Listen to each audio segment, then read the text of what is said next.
Hello friend, आपके अपने YouTube channel Abhay Singh fearless world में स्वागत है। और आज हम लोग जानने वाले हैं एलिमेंट 4 वर्क इक्विपमेंट। तो आइए जानते हैं इसके पहले हम लोगों ने कौन कौन सा एलिमेंट कंप्लीट कर चुके हैं। एलिमेंट 1 जो कि foundation of health and safety था, जिसमें बेसिक सारी चीज़ था, क्यों सेफ्टी मेंटेन करते हैं, डिफिनेशन वगैरह था। उसके बाद हम लोगों ने जाना the responsibility for health and safety, किसकी क्या रिस्पॉन्सिबिलिटी होगी, वर्कर, एम्प्लॉयर, मैनेजर, कंसल्टेंट जो लोग भी हैं उनकी क्या रिस्पॉन्सिबिलिटी होगी, एज ए वर्कर उसकी किसी की क्या रिस्पॉन्सिबिलिटी होगी। उसके बाद हम लोगों ने जाना कि हजार्ड, रिस्क और रिस्क असेसमेंट क्या होता है, और हायरार्की ऑफ रिस्क असेसमेंट जो होता है वो देखा हम लोगों ने। हायरार्की ऑफ कंट्रोल मेजर भी हमने देखा। और उसके बाद जो नेक्स्ट एलिमेंट है वो है एलिमेंट 4 वर्क इक्विपमेंट। तो वर्क इक्विपमेंट में हम लोग इसमें जानेंगे जो भी हम लोग हैंड टूल वगैरह यूज़ करते हैं या पावर टूल यूज़ करते हैं, जो भी हम काम करने के दौरान इक्विपमेंट का यूज़ करते हैं उसमें क्या खतरे हैं, कैसे बचें और उसकी रिक्वायरमेंट क्या है। तो आइए स्टार्ट करते हैं। एलिमेंट 4 वर्क इक्विपमेंट, इसके लर्निंग आउटकम होंगे ये पूरे। अगर एलिमेंट हम लोग कंप्लीट करते हैं तो क्या सीखेंगे, हम लोग सीखेंगे on completion of this element you should be able to identify the general health and safety requirements for work equipment. Health and safety requirement क्या है वर्क इक्विपमेंट का, और इसमें क्या क्या होना चाहिए इक्विपमेंट अगर आप परचेज करते हैं तो। उसके बाद जो है इसमें हम लोग जानेंगे identify the main hazard and control for equipment. Main hazard इसमें क्या क्या होते हैं, ऐसे तो हर इक्विपमेंट के कुछ स्पेसिफिक हजार्ड भी होते हैं, और साथ में इसके कंट्रोल भी देखेंगे। तो ये लर्निंग आउटकम होगा जो कि हम लोग पूरे इस एलिमेंट में हम लोग जानेंगे। तो आइए स्टार्ट करते हैं। The general requirement for work equipment. General requirement क्या होता है वर्क इक्विपमेंट का, इसके बारे में तो सबसे पहले ये क्वेश्चन बनता है कि व्हाट इज वर्क इक्विपमेंट, क्योंकि जब तक हमें वर्क इक्विपमेंट के बारे में ही पता नहीं होगा क्या होता है तो आगे थोड़ा सा मुश्किल होगा समझने में। तो कोई भी ऐसा equipment, any equipment which you use in connection with your work, जो भी काम के दौरान आप उसमें सहयोग करता है, जो यूज करते हैं उसे हम वर्क इक्विपमेंट बोलते हैं। जैसे अगर हम काम कर रहे हैं सेटरिंग का तो हम लोग हैमर का यूज करते हैं, सॉ यूज करते हैं, या अगर हम काम कर रहे हैं हाइट पे तो लेडर यूज करते हैं, बहुत स्पैनर यूज करते हैं, तरह तरह के इक्विपमेंट यूज करते हैं, आपके काम के ऊपर डिपेंड करता है। ये सारे वर्क इक्विपमेंट हैं, जो भी आपके वर्क करने में जो इक्विपमेंट सहायता पहुंचा रहा है जिससे आप अच्छे से कर पा रहे हैं वो आपका वर्क इक्विपमेंट हो। तो वर्क इक्विपमेंट जो है we group this item into, ये टोटल अभी 4 पार्ट में डिवाइड किया गया है। एक हैंड टूल जो कि हम हाथों से यूज करेंगे, जैसे कि हैमर है, स्पैनर है, सॉ है। तो इस तरह के जो भी इक्विपमेंट होंगे वो हैंड टूल में आएंगे। सेकंड जो है पावर टूल, यानी कि एडिशनली उसमें पावर दिया जाएगा। जैसे पावर टूल जैसे कि आप सॉ ही है बट आपको उसमें पावर लगा हुआ है। मशीनरी आप जानते ही हैं पावर टूल से बड़ा होता है और इसमें बहुत सारे मैकेनिज्म का कॉम्बिनेशन होता है। एक्सेस इक्विपमेंट जैसे कि हम जानते हैं कि चढ़ने और उतरने के लिए, कुछ भी आने जाने के लिए, जैसे लैडर हो गया। तो आइए देखते हैं इसके next, control of work equipment. ये हम लोग रिक्वायरमेंट में ही देख रहे हैं कि कोई भी अगर इक्विपमेंट अगर हम यूज करते हैं तो उसमें कुछ रिक्वायरमेंट है जो उसमें होना चाहिए अगर सेफ्टी करना है तो। जैसे हार्डवेयर मेजर में फिजिकल कंट्रोल्स, 2 तरह के मेजर हो गए, एक हार्डवेयर मेजर और एक हो गया सॉफ्टवेयर मेजर। कोई भी इक्विपमेंट में ये होगा। सॉफ्टवेयर मेजर ये जनरली लोगों के पीपुल पे डिपेंड करता है कि उसको कैसे ही कोई यूज करता है। तो कोई भी इक्विपमेंट की रिक्वायरमेंट होती है उसको फिजिकल कंट्रोल हो उसमें, यानी गार्ड वगैरह प्रॉपर लगे, क्योंकि गार्ड नहीं रहेगा मूविंग पार्ट के ऊपर तो एक्सीडेंट होने का चांस होगा, एम्पुटेशन होने का चांस होगा। प्रोटेक्टिव डिवाइस नहीं रहेगा उसमें, जैसे आपको सेंसिटिव स्टिक होता है, तो इस तरह के जो भी प्रोटेक्टिव इक्विपमेंट है, इंटरलॉक्स वगैरह रहते हैं, ये अगर नहीं रहेगा तो भी वो इक्विपमेंट सेफ नहीं होगा। कंट्रोल डिवाइस जैसे इमरजेंसी स्टॉप बटन, कुछ इमरजेंसी आ जाए स्टॉप बटन करना है, या एक और डेड स्विच होता है जिसको आप जैसे ही कुछ प्रॉब्लम होता है छोड़ेंगे तो अपने आप जो है वो बंद हो जाएगा। तो इस तरह का जो है उसमें इक्विपमेंट, जो भी इक्विपमेंट है उसमें ये सारी चीजें होनी चाहिए, तभी जाके वो सेफ होगा। साथ में पर्सनल प्रोटेक्टिव इक्विपमेंट क्या उसके साथ यूज किया जाए। तो इस तरह से इसके कुछ control of work equipment risk है। सॉफ्टवेयर मेजर में क्या है, following safe system of work. जो भी किसी इक्विपमेंट को लेकर काम करते हैं तो उसका एक सेफ सिस्टम ऑफ वर्क होता है, कैसे यूज करना है। मेथड ऑफ सेलेक्टिंग इक्विपमेंट, कैसे सही इक्विपमेंट को सिलेक्ट करें। आप देखे होंगे कि इक्विपमेंट सही नहीं होने से एक्सीडेंट होने का चांस ज़्यादा रहता है, तो जो जहाँ सुटेबल हो उसको वहाँ यूज़ करना है। जैसे अगर कहीं 5 kg का हैमर चाहिए तो वहाँ 5 kg का ही यूज़ करें, अगर 1 kg का यूज़ करेंगे तो वहाँ पे अच्छे से काम नहीं करेगा और खतरे भी बढ़ जाएंगे। उसी प्रकार अगर 100 है तो सही सुटेबल सही साइज का यूज़ करें। स्पैनर है तो जिस तरह जहाँ रिक्वायरमेंट है उस तरह का यूज़ करें, अदरवाइज नहीं एक्सीडेंट होने का चांस ज़्यादा रहता है वहाँ पे। तो मेथड ऑफ सिलेक्टिंग इक्विपमेंट होना चाहिए। इंफॉर्मेशन इंस्ट्रक्शन ट्रेनिंग, जो भी इक्विपमेंट यूज़ कर रहे हैं वर्करों को पता होना चाहिए कि इसमें कैसे यूज़ करना है, क्या खतरे हैं, और उसको यूज़ करने के लिए ट्रेनिंग वगैरह भी उसको देना चाहिए। उसके बाद what about workers, example where appropriate provide tool that are fit for the individual using they. कोई वर्कर जो है लेफ्ट, कोई राइटी होता है, मतलब कोई लेफ्ट हैंड से काम करता है, कोई राइट हैंड, तो उसके अनुसार भी इक्विपमेंट फिट बैठने चाहिए दोनों हैंड में। उसके बाद is the equipment C marked. ये जो मार्क देखे होंगे किसी भी इक्विपमेंट के ऊपर आप देखेंगे ऐसे प्रिंट रहेगा या स्टिकर चिपका देते हैं सब, इसका मतलब ये होता है कि ये यूरोपियन जो मार्केट में है, मतलब यूरोप में जो है इसको कंफर्म किया जा रहा है, मतलब ये वहां पे चल सकता है। जनरली इक्विपमेंट में ये होता है अगर यूरोप के मार्केट में बेचना है आपको कोई सामान तो सी कंफर्मिटी होनी चाहिए, मतलब कि ये आपको, इसको यूरोपियन कंफर्मिटी बोलते हैं। ई से यूरोपियन, सी से कंफर्मिटी, मतलब यूरोप के जो स्टैंडर्ड है उसको ये कंफर्म करता है, तब जाके वहां के उस मार्केट में वो बेच सकता है। मतलब कि इसमें बहुत सारे सेफ्टी भी इंक्लूड होते हैं कि अगर सेफ्टी की ये पॉइंट है मतलब कि ये सी मार्क दिया जा सकता है। तो C marking on product is manufacturer declaration. ये मैन्युफैक्चरर डिक्लेयर करता है कि the product complies with the essential requirement of the relevant European health and safety environment protection legislation. जो यूरोप में लेजिस्लेशन है उसको कंप्लायंस है, ये मैन्युफैक्चरर डिक्लेयर करता है। बट हो सकता है ये गलत भी हो या हो सकता है ये सही भी हो, तो इसका मतलब ये नहीं है कि अगर सी मार्क है मतलब वो प्रोडक्ट सेफ है। You have to check. तो ये C mark does not guarantee that the item is safe. उसके बाद hazard from the use of work equipment. क्या क्या खतरे होते हैं अगर हम कोई वर्क इक्विपमेंट यूज कर रहे हैं। तो वर्क इक्विपमेंट आपको मैंने बताया, hand tool, power tool, machinery और साथ में एक्सेस इक्विपमेंट, ये 4 पार्ट में कैटेगराइज किया गया है। तो वर्क इक्विपमेंट जो है आपका, इसमें क्या खतरे होंगे आइए समझते हैं। तो इक्विपमेंट कमिंग अपार्ट और breaking and items being thrown out of machine possibly at high speed. Machine जो है चलता है, मूविंग पार्ट होते हैं, तो ये संभावना है कि वो इक्विपमेंट अलग हो जाए, उसमें से कुछ मूविंग पार्ट्स बाहर निकल जाए, किसी को चोट लगे हाई स्पीड पे, तो ये सब खतरे हैं।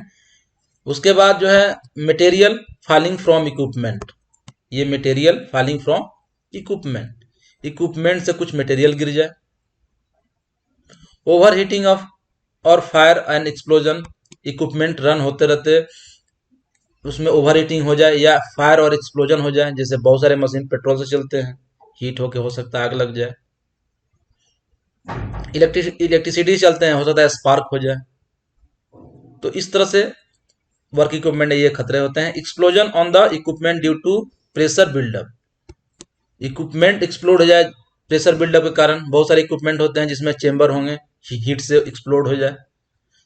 ये कई तरह के इक्विपमेंट मार्केट में है, हमको लगता है हजारों की संख्या से ऊपर ही तरह तरह के इक्विपमेंट है। इसलिए कौन इक्विपमेंट, हर इक्विपमेंट का अलग अलग खतरे हैं।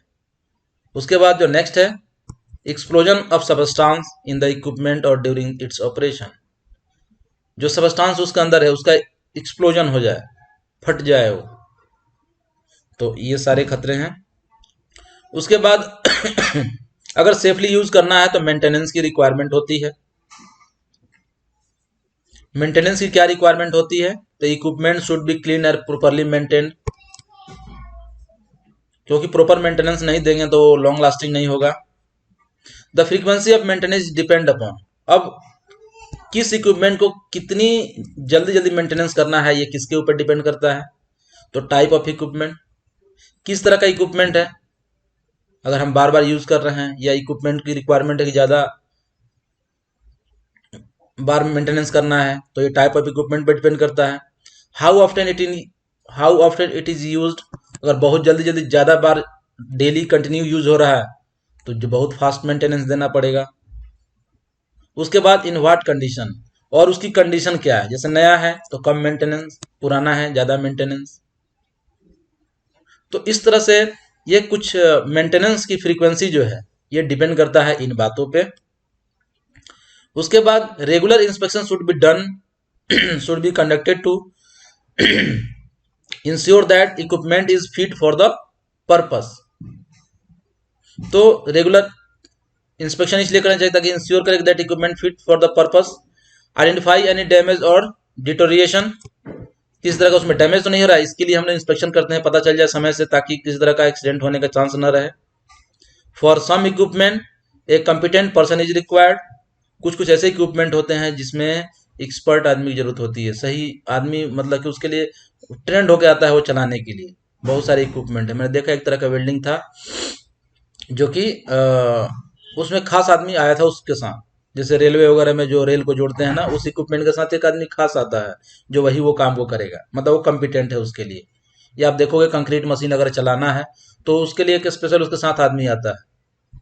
तो ये सारी जो चीज़ है, regular visual check should be conducted by the user, और डेली यूज करने से पहले विजुअली चेक करना चाहिए मशीन को। उसके बाद return record for of inspection should B return, आपने इंस्पेक्शन का रिकॉर्ड अगर आप नहीं रखेंगे तो किसी तरह का इंसिडेंट हो तो आप ये कंफर्म नहीं हो पाएगा कि इसको चेक किया गया कि नहीं किया गया। तो ये साथ में लीगल रिक्वायरमेंट भी हो जाता है कि आपको एक इंस्पेक्शन रिकॉर्ड मेंटेन करना है, ऑडिट के लिए भी आप कर सकते हैं। तो कई तरह की रिक्वायरमेंट होती है जिसके लिए रिकॉर्ड मेंटेन करना ही होता है। उसके बाद एग्जाम्पल देखते हैं, what inspection check could the operator do between formal inspection, एक फॉर्मल इंस्पेक्शन हो रहा है, दो इनफॉर्मल भी हो सकते हैं, मतलब कैसे आए जट चेक करके निकल लिए, बट फॉर्मल में मतलब क्या है कि आपको एक डॉक्यूमेंटेशन वगैरह भी करना होता है। तो एक सही से अगर इंस्पेक्शन कर रहे हैं, एक फॉर्मल इंस्पेक्शन कर रहे हैं, तो क्या क्या चेक करना चाहिए? तो visual and functional test to ensure that, visual भी और फंक्शनल भी। विजुअल का मतलब हो गया जस्ट आपको चेक करना है ओवरव्यू, इसके बॉडी पार्ट्स ठीक है, सारी चीज़ सही जगह पे है कि नहीं, तो विजुअल इंस्पेक्शन करना है। और साथ में फंक्शनल टेस्ट जो है कि उसको रन करा कर देखना है कि इसमें कोई वाइब्रेशन नहीं है, कुछ एबनॉर्मल साउंड तो नहीं आ रहा है, कुछ जो भी है उसको एक फंक्शनल टेस्ट करेंगे, मतलब उसको काम करके देखेंगे कि ये सही से काम कर रहा है कि नहीं। सेकंड जो है अलार्म सेफ्टी इंटरलॉक्स, कुछ उसमें सेफ्टी के पार्ट्स हैं जैसे अलार्म वगैरह है या सेफ्टी इंटरलॉक्स वगैरह उसमें लगे हुए, तो उसको चेक कर लेंगे। एंड ऑपरेट करेक्टली, ये दोनों करेक्टली ऑपरेट हो रहे हैं कि नहीं। उसके बाद the lift doors can't be open from the landing side without the lift being in place. Lift अगर डोर का करते हैं तो वो ओपन नहीं कर रखना चाहिए फ्रॉम द लैंडिंग साइड, जिधर उतरना चढ़ना है, without the lift being in place. तो ये कुछ है। व्हाट अबाउट यूजर, यूजर क्या करेगा जो उस वर्क इक्विपमेंट को यूज कर रहा है। तो work equipment only B use by worker who has received the proper information, instruction and training.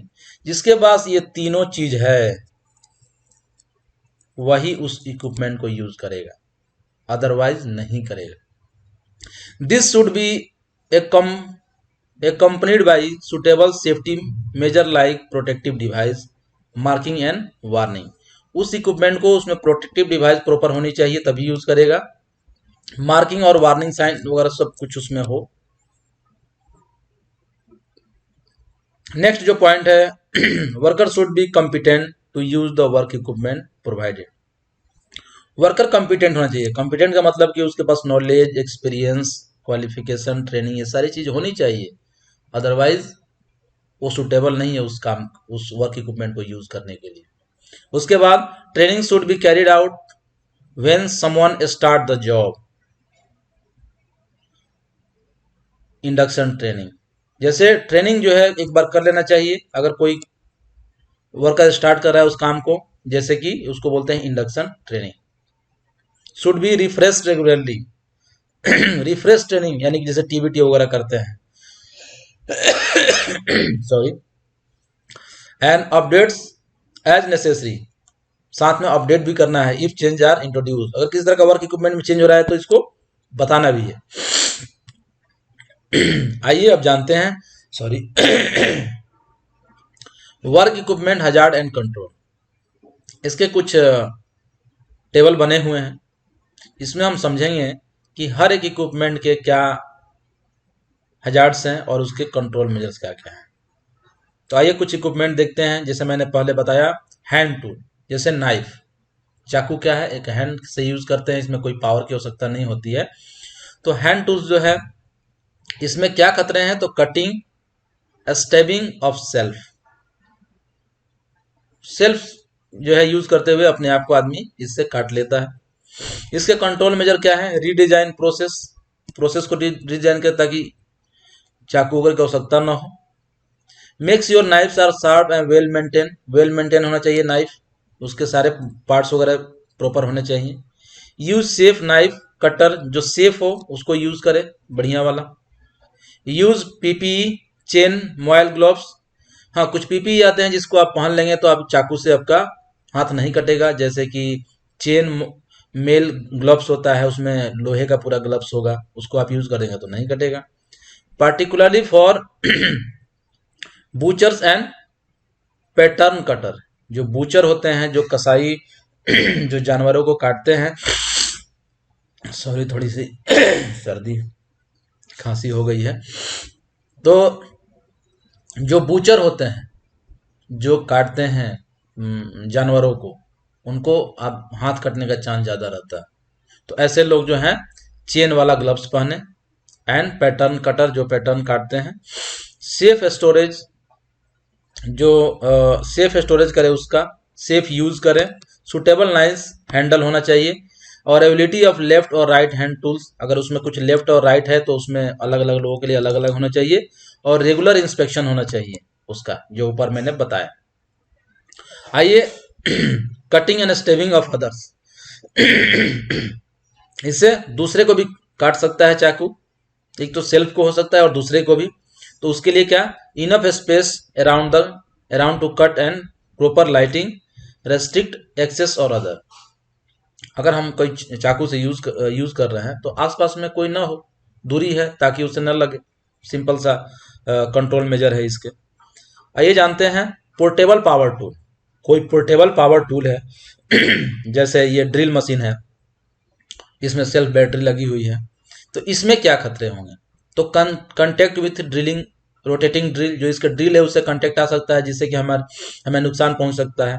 तो सेफ यूज स्पेसिफाई ये ड्रिल विद सफिशिएंट पावर हो एंड करेक्ट ड्रिल यूज करना चाहिए जिस काम के लिए हो। The job to ensure that operator does not have to use undue force, ज़्यादा फोर्स नहीं लगाना बिना काम के, ताकि ड्रिल बीट टूटे नहीं, लगे नहीं, हमारा हाथ फिसल के ड्रिल बीट पे न जाए। और ensure the bit is secure, और बीट यूज करने के पहले पूरी तरह से उसको टाइट कर लीजिए। इंटेंजलमेंट अराउंड द रोटेटिंग ड्रिल, अगर ड्रिल रोटेट हो रहा है तो उसमें कुछ कपड़े वगैरह फंसने का चांस है या बॉडी पार्ट्स फंसने का चांस है। तो no loose part of clothing and back hair बांध के रखें और कोई लूज क्लोथिंग ना पहने। यही सिंपल सा कंट्रोल मेजर है इसमें। Noise and vibration, PPE to protect against noise and vibration, drill properly maintain और select low vibration noise tone, इसका यही है। डस्ट का क्या है, यूज डस्ट सप्रेशन टेक्निक, बहुत सारे हैं, जैसे कि हम लोग और डस्ट एक्सट्रैक्टर लगाते हैं। इलेक्ट्रिक शॉक या इलेक्ट्रिक्यूशन लग सकता है अगर पावर है तो regular examination of tool, alternative power source, reduce voltage और बैटरी पावर, ज़्यादा पावर का वोल्टेज नहीं यूज़ करेंगे नहीं तो लगने का चांस रहेगा करंट ज़्यादा, इसलिए 24 वोल्ट 12 वोल्ट ठीक है, पोर्टेबल है तो, अदरवाइज उससे कम का भी यूज कर सकते हैं। उसके बाद मशीनरी में क्या क्या खतरे होते हैं, तो ट्रैपिंग फिंगर बिटवीन रोलर, देखिए आप जैसे ये मशीनरी है, ये रोलर बहुत सारे लगे हुए हैं, तो इसके बीच में फंस सकता है उंगली, ट्रैप हो सकता है। तो इसका क्या कंट्रोल मेजर है, गार्ड लगा दो, guard enclose roller wherever possible, emergency stop लगा दो, अगर फंस गया तुरंत इमरजेंसी लगा देंगे, बंद हो जाएगी मशीन। रेगुलर इंस्पेक्शन करेंगे कि सब कुछ काम कर रहा है कि नहीं प्रॉपर, रेगुलर मेंटेनेंस प्रोग्राम बनाएंगे कि भाई हर 2 दिन पे करना है। Provide sufficient training and information for workers, ये है। उसके बाद जो है clothing hair become entanglement in the roller और between the roller and the belt, loose clothing hair ये सब फंस सकते हैं। तो इसके लिए क्या सिंपल सा उपाय है, बांध करके रखे, हेयर बांध करके रखें, लूज क्लॉथिंग नहीं पहने, ज्वेलरी वगैरह नहीं पहने, ब्रेसलेट वगैरह नहीं पहने। उसके बाद easy to reach emergency stop button and control, जो इमरजेंसी अगर कुछ इमरजेंसी हो तो उसके पास तुरंत पहुंच के इमरजेंसी लगा दे, ऐसा होना चाहिए पास में ही। Provide sufficient information to worker.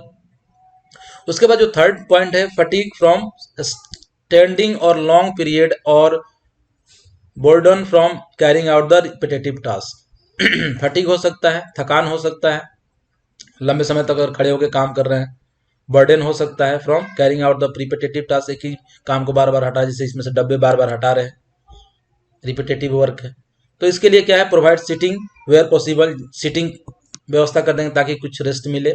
Provide sufficient space for worker, vary their work position change करते रहेंगे ताकि शरीर को थोड़ा सा आराम मिले। Ensure worker take regular rest break मिले ताकि उनको शरीर को थोड़ा रेस्ट मिले, थकान ना हो, फटीग ना हो। Limit the time spend on the task, थोड़ा फिर जॉब रोटेशन हो जाए या फिर फ्रीक्वेंसी चेंज हो जाए, या हो सकता है कि 2 घंटे ये करे 2 घंटे इस तरह का कुछ कर दे ताकि उससे भी कंट्रोल हो जाए, लिमिट कर दे। Introduce a job rotation system, वही मैं बोला जॉब रोटेशन, यानी कि 2 घंटा वो काम करेगा, 2 घंटा वो, 2 घंटा वो, ऐसे करके जॉब रोटेशन होगा। तो ये सारे जो है कंट्रोल मेजर हेल्प करेंगे किसी तरह के रिस्क से। आइए जानते हैं लास्ट जो था, equipment for working at height या लेडर, यानी कि जो एक्सेस इक्विपमेंट है, एक्सेस इक्विपमेंट में क्या है, लेडर है। तो आइए जानते हैं इसके बारे में। तो फॉलिंग फ्रॉम हाइट का चांस है, क्योंकि जब हाइट पे काम करेंगे तो गिरने का चांस रहेगा। तो इसके क्या कंट्रोल मेजर है, अवॉइड वर्क एट हाइट पे काम ना करें। यूज करेक्टली, ये नहीं तो लेडर को करेक्टली यूज करें। For light work consider use of access equipment in good condition होना चाहिए अच्छे से लेडर का। Inspection regularly including daily user check, daily check करेंगे। Falling of ladder due to weather condition सही नहीं है, हवा जोर से चल रहा है, पानी, तो भी लेडर गिर सकता है। तो हमें अवॉइड यूजिंग लेडर इन एडवर्स वेदर, जहां भी ऐसा कहीं हो तो हमें नहीं यूज करना चाहिए। और avoid carrying items where possible, सीढ़ी पे सामान लेके नहीं चढ़ना है, लेडर के ऊपर सामान लेके नहीं चढ़ना है, अदरवाइज ये गिरने का चांस रहता है। तो ये है। उसके बाद avoid carrying items where possible, maintain 3 point of contact. सीढ़ी पे जब चढ़ना है तो 3 पॉइंट ऑफ कांटेक्ट बनाना है। 3 पॉइंट ऑफ कांटेक्ट का मतलब क्या? हमारे पास 2 हाथ है, 2 पैर है, ये चारों का यूज करते हैं सीढ़ी के ऊपर चढ़ने में। आप देखते हैं कि हम एक हाथ ऊपर बढ़ाते हैं तो दूसरे हाथ छोड़ते हैं, ऐसे ऐसे हम करके चढ़ते हैं। तो हमेशा हमारा 2 पैर अगर चिपका हो, सीढ़ी पे रखे हैं, तो एक हाथ पकड़ा होना चाहिए, फिर दूसरी हाथ को बढ़ाएंगे। जब दूसरा हाथ पकड़ेंगे तो ये हाथ छोड़ेंगे, जब ये छोड़ेंगे तब एक पैर बढ़ेगा। यानी कि हमेशा 3 पॉइंट ऑफ कांटेक्ट जो है इसमें जरूरी है, अगर करेक्टली यूज करना है तो, सेफली यूज करना है तो। उसके बाद जो है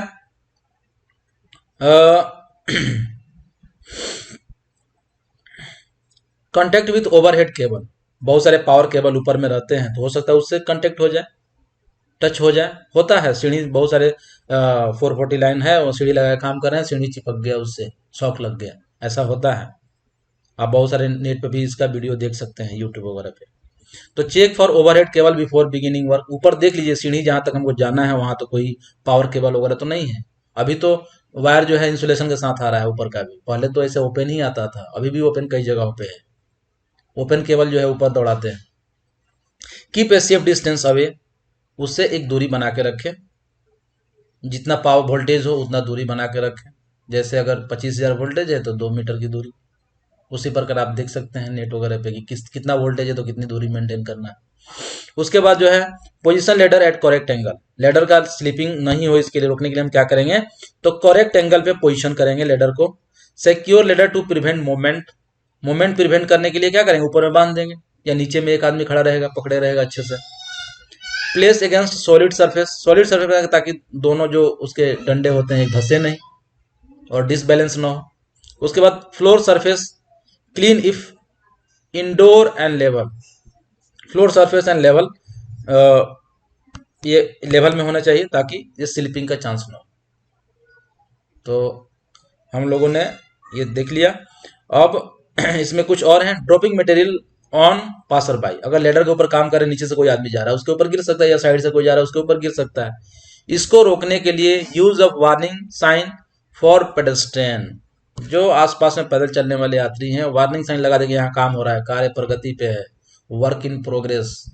तो इससे आप, या सबसे अच्छा बैरिकेशन कर दीजिए। Use barrier to stop people walking underneath work, barrier लगा दीजिए, कुछ बैरिकेशन कर दीजिए। सिक्योर टूल, टूल को सिक्योर करिए ताकि टूल को जैसे बैग वगैरह ले जाते हैं या अच्छे से यूज करते, किसी के ऊपर गिरे नहीं, जब टूल गिरेगा नहीं तो खतरे नहीं होंगे, अगर गिर भी गए तो उसके लिए बैरिकेशन हमने किया है।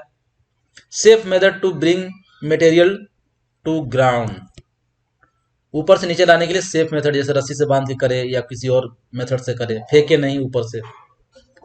ऑब्स्ट्रक्शन, तो केयरफुल प्लेस लेडर, ये कहीं आप रखेंगे तो बीच में कहीं बाधा हो सकता है, जैसे कि फायर सिर्फ जो फायर एग्जिट होता है वहां पे आप रख दे तो इसका ऑब्स्ट्रक्शन बनता है।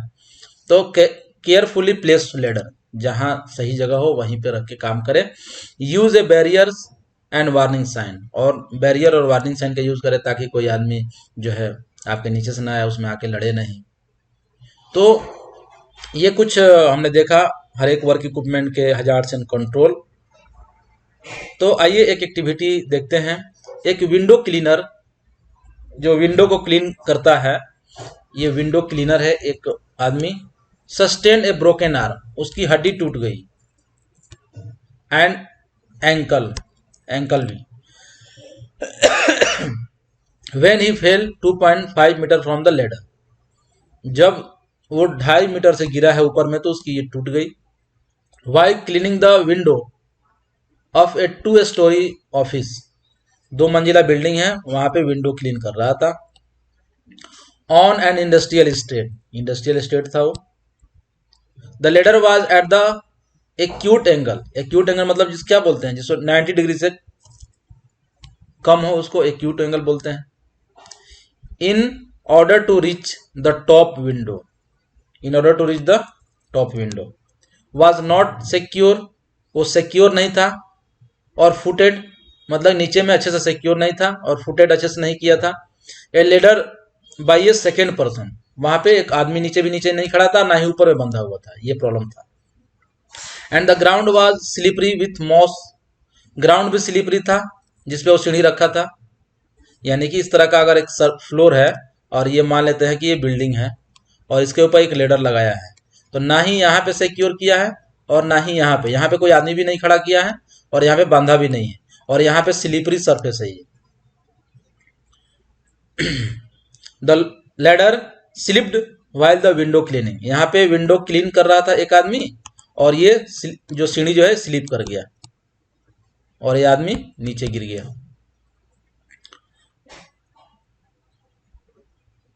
Reaching over to an area which he could not quite get the ladder to reach. ये कैसे हुआ कि ये विंडो क्लीन कर रहा था लेकिन ये लेडर वहां पहुंच नहीं पा रहा था, मतलब वो आदमी वहां लेडर पोजीशन करके उस नहीं, ओवर रीचिंग के कारण ज्यादा हम दूरी जब कवर करते हैं तो एक साइड फोर्स लगता है, वर्टिकल फोर्स नहीं लगता है। जब साइड फोर्स लगता है तो उस समय लेडर गिरने का ज्यादा चांस रहता है। तो consider the part played by the window cleaner and the office company. तो ये हम दोनों की देखेंगे क्या रोल प्ले करना चाहिए। What might have help to prevent this accident. ठीक है, तो अब देखिए यहां पे